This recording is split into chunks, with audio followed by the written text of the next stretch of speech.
All right, that's really on the CD. That wasn't me hustling to get back to the microphone. That was Halloween with Crazy Cat off of Chameleon from 1993.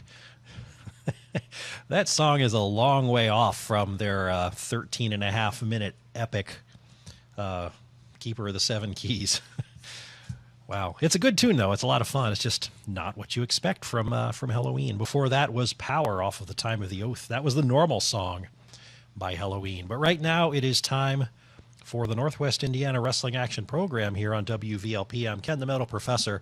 This program is not going to take the full half an hour left to us before I have to leave at 10 o'clock. So we'll hear another odd couple before this half hour runs out.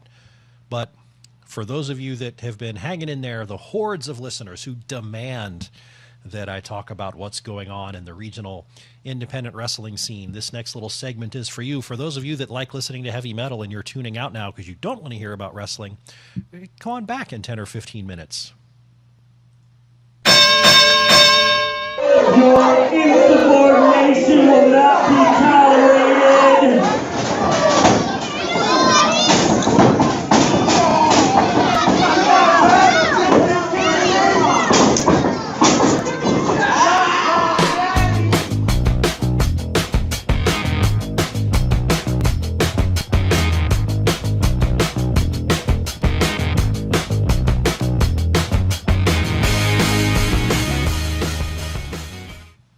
It's a hair past 9:30 here. You're listening to WVLP 103.1 FM in Valparaiso, Indiana.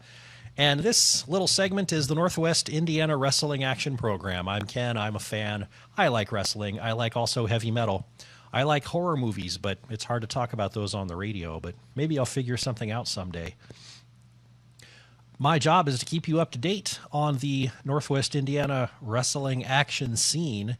And so my job tonight is to tell you about a couple of shows that happened recently and also look ahead to what's coming up soon that you can go visit. Last week, if you are chained to a desk somewhere and rather than being waterboarded, you're forced to listen to this show, last week you may have heard the entire 2-hour segment, the 50th episode of the Northwest Indiana Wrestling Action Program. I had some awesome people in the studio, and I can't thank them enough for taking time out of their evenings. Drex Odell, TK0, Cheddar Blansky, Amy Renee, and on the phone for a while we had Nick Cutler, and we talked about why people love wrestling so much, even though it's pretty silly, right? That was the entire 2 hours, but since we had so much fun talking about that, I didn't get a chance last week to tell you about a show that had taken place just a couple of days before that. So that's where we'll start. I'm going to give you the rundown of the event called ACW Schools Out, Acme Championship Wrestling. Acme Championship Wrestling has kind of turned into the adoptive independent wrestling federation in this area for WVLP. I don't know if they know it, but I feel that in my heart, right? They're my pals.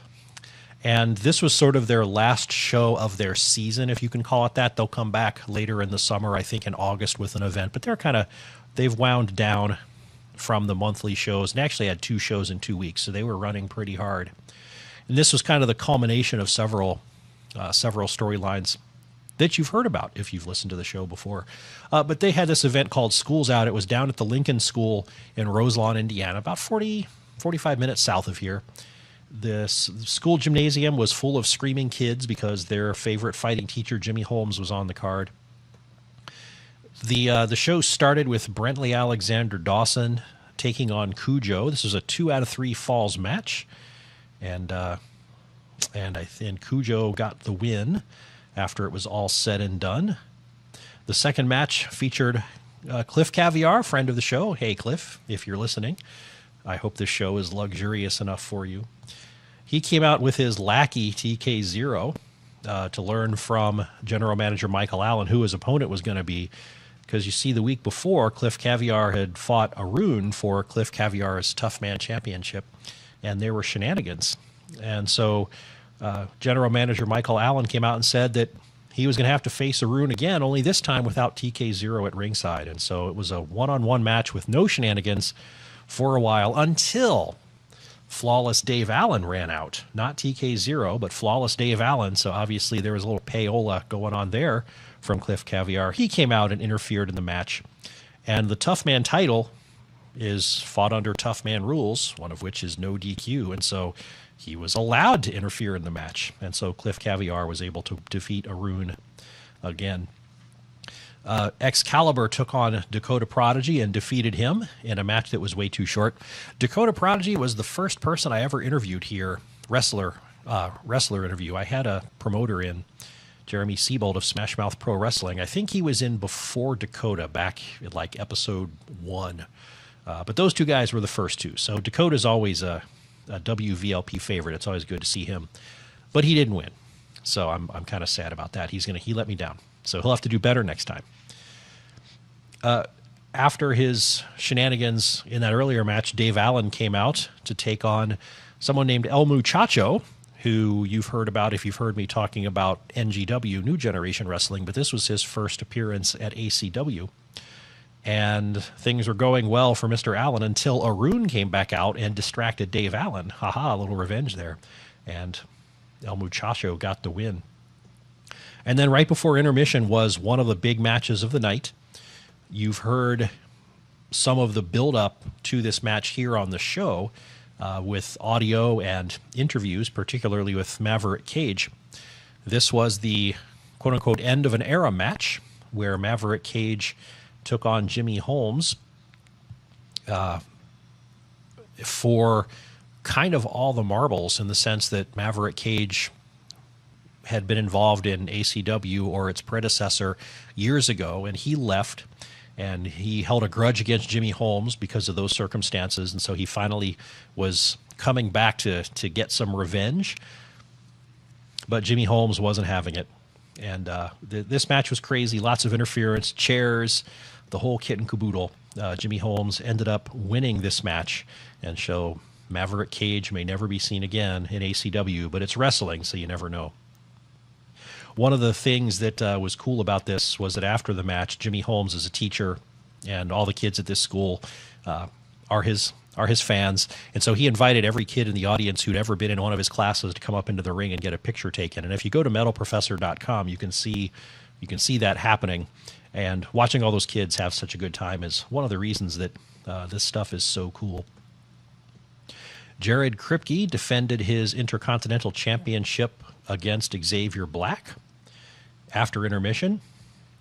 And Xavier Black, hopefully we'll get him in the studio to talk wrestling soon, but he's a busy man. He's always traveling, and it's hard to pin him down. I was hoping for tonight, but it didn't work out. But sometime later this summer, I'll trick him into coming. I mean, I will invite him to come into the studio.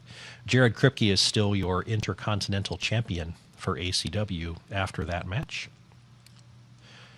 A tag team match with TK0 and David Forrest taking on Crimson Dynamo and Billy the Kid. And the good guys lost because Crimson Dynamo got distracted by entrance music playing, so he turned around to see who's going to run into the ring and attack me, and nobody did, but he was distracted enough that TK0 was able to get the pin. That TK0 was a sneaky guy. And then the main event of the night was Rockstar Johnny Nye against our favorite Drex Odell for Drex Odell's ACW Heavyweight Championship. The idea here was that if Rockstar Johnny Nye lost, he would retire from ACW because he wanted one more chance at the belt, and he put it all on the line, and he ended up winning. And so the end of ACW season came around with a change in champion, in title holder. Drex Odell lost the match, and in a classy move, he handed over the belt with some nice words for Johnny Nye. So ACW will pick up again in August with Rockstar Johnny Nye as the champion. So that was a little over a week ago. Last night, I drove out to Plymouth, Indiana. That's about 45 minutes east of here. It's an easy drive out Route 40. Extreme Sports Entertainment, XSE, held a card called Battle for Plymouth at the Lifeplex Gymnasium in Plymouth. And I didn't realize I had never noticed this building before, but you're driving east on Route 30 from here. There's an intersection, a traffic light where there's a Hacienda Mexican restaurant. And if you look behind that, there's a huge building, and it's a fitness center and I believe a physical rehabilitation complex. There's a big gymnasium. There's a huge glass wall that you can see treadmills and all sorts of fitness equipment inside in a different part of the building, and I think maybe some medical offices or something, but it's pretty impressive building. and the wrestling card took place in the gymnasium. This card had kind of the usual suspects from the North Central and Northeast Indiana wrestling area. So we had Officer Rod Street taking on Fireball at the first match, and Fireball won that one. There was some silliness after that match. The second match, though, was an 8-man tag team featuring the police department, which caused Rod Street to have to come back out after his loss in the first match.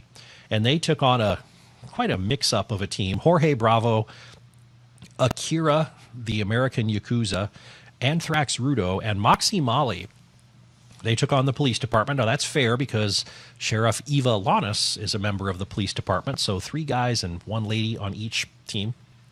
And that match ended when Moxie Molly pinned Eva Lanis, and then she ran around the ring and celebrated. Match number 3 was Rick Vidal against Russ Jones. The match before that, the tag team match, was very chaotic with lots of different things going on, a little bit of silliness here and there. The tone changed for the Rick Vidal against Russ Jones match because these 2 guys just beat the heck out of each other. And Russ Jones ended up getting the win there. He's one of those wrestlers that makes me believe it, right? When I'm watching him, he's muscular, he's mean-looking, and he hits hard, and you can hear the hits. And some wrestlers look like somebody you just want to hang out with afterwards. Russ Jones looks like somebody I do not want to encounter or get on his bad side.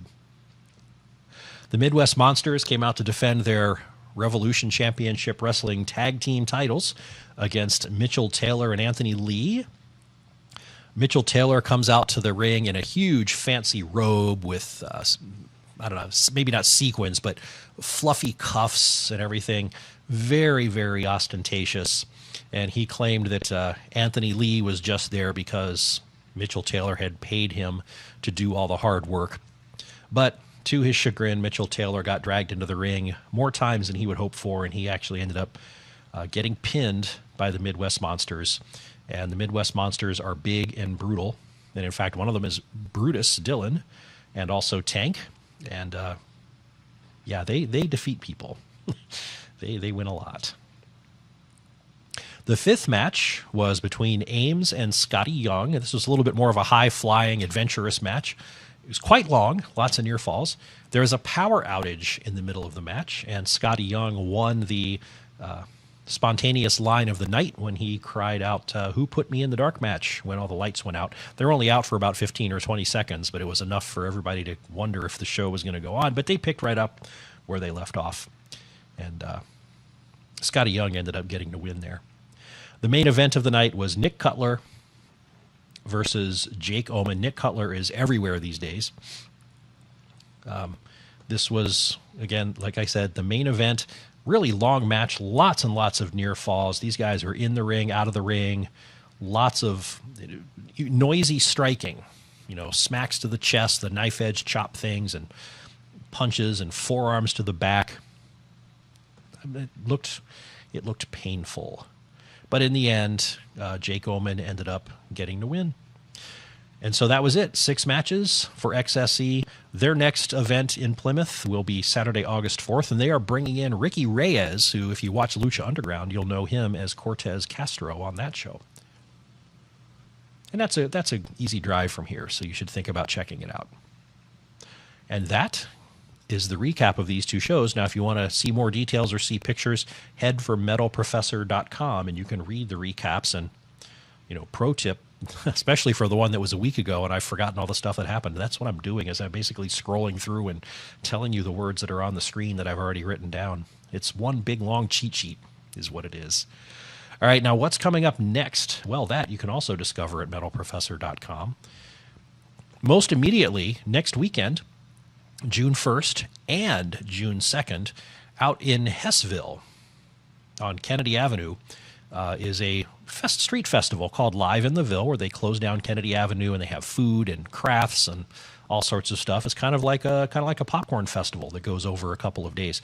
And on both Friday and Saturday nights at 6:30, right there in the middle of Kennedy Avenue between 165th and 169th, ARW Pro will put on 2 shows.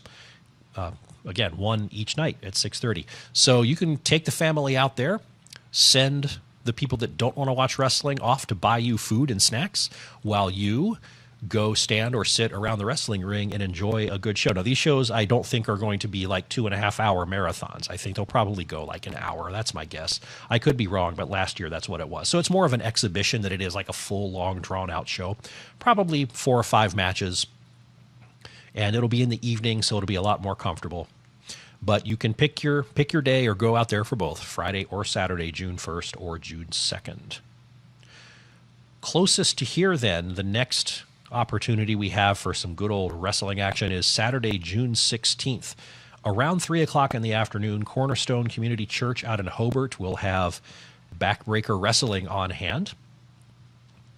That should be that's another outdoor event. That should be fun.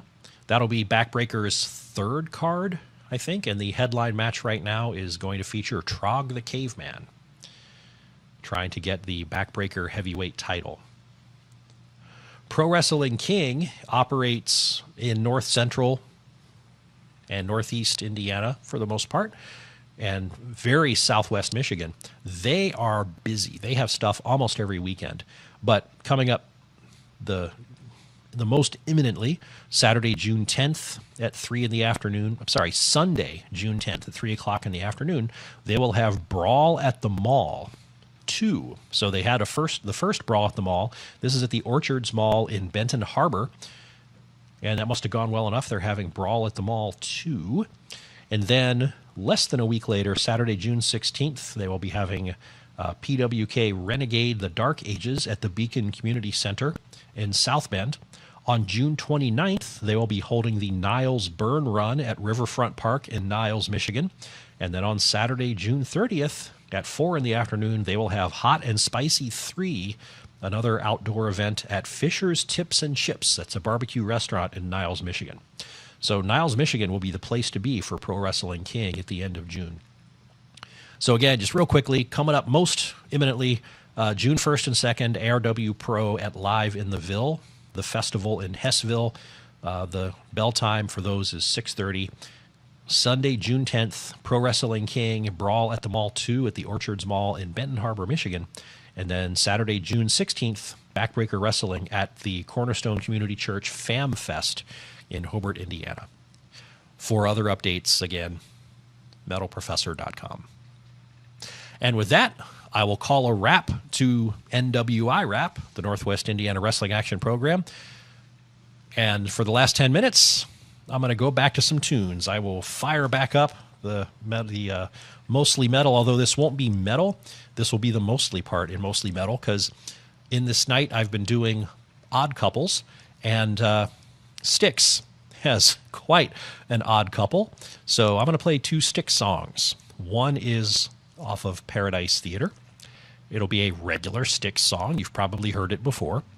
And then after that, well, just hang on. You're going to hear it. You're going to go, what is this Styx? What the heck are you talking about? It's going to be fun. Tonight's the night we'll make history. As sure as dogs can fly.